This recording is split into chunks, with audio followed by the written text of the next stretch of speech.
Συνεχίζουμε, φίλες και φίλοι, αλλάζουμε θέμα. Επιστρέφουμε στον τουρισμό. Έχουμε πιο χαλαρά θέματα σήμερα, αλλά νομίζω ζητήματα που αποτελούν παρακαταθήκη για την ανάδειξη και εναρρύγηση των μεγεθών ενός προορισμού.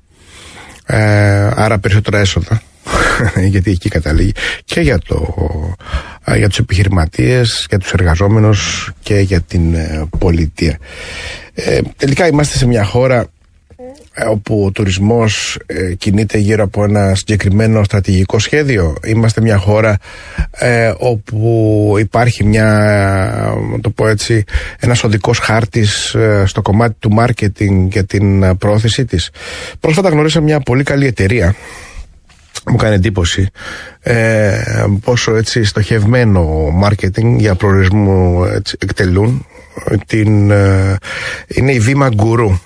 Και έχω τη χαρά να φιλοξενώ στην εκπομπή μου την Μαριάννα Νάνου, την διευθύνουσα σύμβουλο της εν λόγω εταιρείας, να μιλήσουμε και για την εταιρεία της, βέβαια, να μας πει τι αποτέλεσε θριαλίδα για να την δημιουργήσει, αλλά και να πάμε και στην καρδιά του ζητήματος, γιατί βλέπω έτσι προορισμούς οι οποίοι δεν θα λέγω ότι κινούνται σαν ακυβέρνητα καράβια, αλλά πολλές φορές βλέπουμε και τους λάθος ανθρώπους στις λάθος θέσεις. Αυτό, εντάξει, αυτή είναι μια μόνιμη εποδός, αλλά τέλος πάντων δεν πρέπει να υπάρχουν κάποιοι ειδικοί να τους κατευθύνουν. Καλησπέρα σας, κυρία Νάνου, τι κάνετε? Καλησπέρα, κύριε Τιγριντάκη. Σας ευχαριστώ θερμά για την εξαιρετική εισαγωγή. Ευχαριστώ πολύ. Όχι, πραγματικά ψάχνουμε ανθρώπους οι οποίοι δεν κάνουν, γιατί στον τουρισμό, όπως και σε κάθε έκφανση της οικονομίας, βλέπεις και δοκιχώτες, βλέπεις και τυχαίους, βλέπεις και ανθρώπους οι οποίοι πραγματικά πάνε όλο τον κλάδο που θα ασχοληθούν τον πάνε πίσω, και εγώ χάρηκα που βρήκα έτσι αυτή την προσπάθεια. Πάμε όμως στο διατάφτα. Είπατε κάτι σημαντικό, είπατε κάτι πολύ σημαντικό τώρα. Αναφερθήκατε στην καρδιά ενός προβλήματος που έχει να κάνει με τον τουρισμό. Είναι η έλλειψη, πολλές φορές, η έλλειψη εξειδίκευσης. Αυτό ήταν που κίνησε και εμάς στη Βήμα Γκουρού, γιατί είμαστε ένα boutique marketing agency εξειδικευμένο σε θέματα τουρισμού και real estate development. Και το λέει και η λέξη γκουρού, είστε γκουρού στο έτσι. Ακριβώς. Διαπιστώνουμε λοιπόν τα ίδια πράγματα που διαπιστώνετε κι εσείς. Υπάρχει μια πολύ σημαντική διάκριση, καταρχάς, ανάμεσα στο marketing προορισμού που συντελείται σε εθνικό επίπεδο και στο marketing προορισμού που συντελείται σε τοπικό επίπεδο, στις περιφέρειες, στους δήμους. Έχουμε λοιπόν ένα φάρο που ακτινοβολεί διεθνώς και είναι το ελληνικό brand, παραπάνω από όριμο. Έχει δοκιμαστεί, έχει αντιμετωπίσει και αντιμετωπίζει τις προκλήσεις της ωριμότητάς του. Πρόκειται όμως αδιαμφισβήτητα για ένα καθιερωμένο προορισμό. Τα τελευταία χρόνια αυτό που βλέπουμε με χαρά είναι όλο ένα περισσότερους προορισμούς να γίνονται ανταγωνιστικοί, διαμορφώνοντας και επικοινωνώντας πιο συντεταγμένα το τουριστικό τους προϊόν. Το κάνουν όλοι αυτό? Η απάντηση είναι αρνητική. Η μεγάλη πρόκληση για όσους δεν έχουν μπει ακόμη σε αυτό το παιχνίδι είναι να μπουν σε αυτό δημιουργικά, να εμπιστευτούν εξειδικευμένους επαγγελματίες και να βγάλουν τον τουρισμό από τα γρανάζια της γραφειοκρατίας. Μ' ακούτε? Ναι. Βεβαίως. Τώρα, εγώ ήθελα να ρωτήσω όμως πώς το τουριστικό μάρκετινγκ δύναται να συμβάλλει και στη διόρθωση, επειδή έτσι υπάρχουν καινείς προϊόντα, όπως είπατε, στη διόρθωση της υπερσυγκέντρωσης εισερχόμενου τουρισμού, όπως αυτή που παρατηρείται σε περιοχές όπως η Μύκονος και η Σαντορίνη. Είναι πολύ καλή η ερώτησή σας. Είναι ένα κομμάτι που προβληματίζει πάρα πολύ τους ηθήνοντες στην τοπική αυτοδιοίκηση, που βλέπουν λοιπόν άλλους προορισμούς να θριαμβεύουν εδώ και χρόνια. Η αλήθεια είναι ότι το τουριστικό μάρκετινγκ είναι ένα εργαλείο προκειμένου οι προορισμοί να διεκδικήσουν ένα κομμάτι από την πίτα ή ακόμη και να βοηθήσουν να μεγαλώσει. Πώς?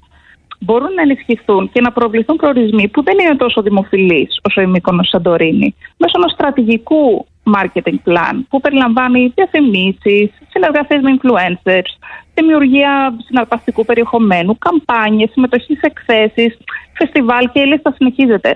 Επιτρέψτε μου να σημειώσω ότι αυτό το κάνει εξαιρετικά η Ιταλία. Κάθε φορά βλέπουμε να παρουσιάζει κάποιο νέο προορισμό. Πρόσφατα, ας πούμε, μάθαμε τη Μάτερα. Γιατί να μάθουμε λοιπόν στους ξένους και άλλους δικούς μας προορισμούς. Και επίσης, με το marketing προορισμού μπορούμε να προβάλλουμε διαφορετικές εμπειρίες. διαφορετικές εμπειρίες αναπεριοχή, πέρα από τις γνωστές και δημοφιλείς επιλογές. Εκτός από την παραλία και τον ήλιο, τα λέμε οι άνθρωποι στον τουρισμό, τα λέμε αυτά πολλά χρόνια. Μπορούν να προβληθούν πολιτιστικές, ιστορικές, οικολογικές, γαστρονομικές εμπειρίες, οτιδήποτε αυθεντικό. Mark my words που λένε και εδώ στα μέρη μου. Οτιδήποτε αυθεντικό. Είναι σημαντικό να παραμένουμε αυθεντικοί. Και έτσι το marketing προορισμού μπορεί να γίνει ένα εργαλείο, να βοηθήσει και στην καλύτερη κατανομή του εισερχόμενου τουρισμού καθ' όλη τη διάρκεια του χρόνου και στην ανάδειξη και την ελκυστικότητα προορισμών, πέρα από τους πολύ καθιερωμένους και γνωστούς που αναφέρατε κι εσείς, έτσι, τα παραδείγματά τους. Και κάτι τελευταίο ήθελα να σας ρωτήσω. Ό,τι θέλετε. Μάλλον όχι. Γεννάτε και άλλα ερωτήματα. Ήθελα να μου πείτε, επειδή βλέπω, το είπα και στον προλόγο μου, για δημοτικές αρχές που έχουν λάθος ανθρώπους σε λάθος θέσεις, ήθελα να ρωτήσω τι οφείλουν να κάνουν αυτοί οι δήμοι που επιθυμούν να γίνουν προορισμοί. Οργανισμούς διαχείρισης προορισμού. Ορίστε, σας απάντησα με 3 λέξεις. Σοβαρά τώρα. Απαγορεύεται όμως να υπάρχουν. Πλέον μας το κόψανε. Ναι. Η αλήθεια είναι ότι αυτή ήταν η κατεύθυνση που έδινε ο ΕΟΤ μέχρι τώρα και δεν ήταν καθόλου τυχαία. Το είδαμε και στη Σαντορίνη πέρυσι, στο συνέδριο πολυτελούς τουρισμού που παραστήκαμε με τη Δήμα, ότι ακόμα και σε έναν τόσο καθιερωμένο προορισμό, οι ίδιοι ξενοδόχοι κατέληξαν στο πόρισμα ότι απαιτείται συντονισμένη διαχείριση του τουριστικού προϊόντος. Και επιτρέψτε μου να συμπληρώσω, ο τουρισμός απαιτεί συνέχεια και συνέπεια. Δεν είναι εφικτό αυτό όταν η οργάνωσή του επαφίεται σε μηχανισμούς της τοπικής αυτοδιοίκησης, όπως όλοι τους γνωρίζουμε. Δεν υπάρχει η συμμετοχικότητα, η συνένεση, το consensus, προκειμένου να βεβαιωθούμε ότι εγκολπώνουμε στη λειτουργία μας και τον ιδιωτικό και το δημόσιο τομέα. Πρέπει όλοι οι stakeholders να κάθονται στο ίδιο τραπέζι, όπως και να το πούμε αυτό. Θα το πούμε DMO, θα το πούμε κάπως αλλιώς. Πρέπει οι stakeholders να κάθονται στο ίδιο τραπέζι, όλα τα εμπλεκόμενα μέρη, να βρουν λύσεις, να δεσμευτούν οι ίδιοι για μακροπρόθεσμες πολιτικές και να συνεισφέρουν φυσικά ο καθένας από τη θέση και το ρόλο του. Και κάτι τελευταίο. Συχνά υπάρχουν αυτοί που αγνοούν το marketing στο δρόμο για να γίνουν προορισμοί, ή θεωρείτε ότι υπάρχουν αυτοί που πιστεύουν ότι μόνο το marketing αρκεί για να ανεβάσει ένα προορισμό? Έχει βάση κατά από τα δύο?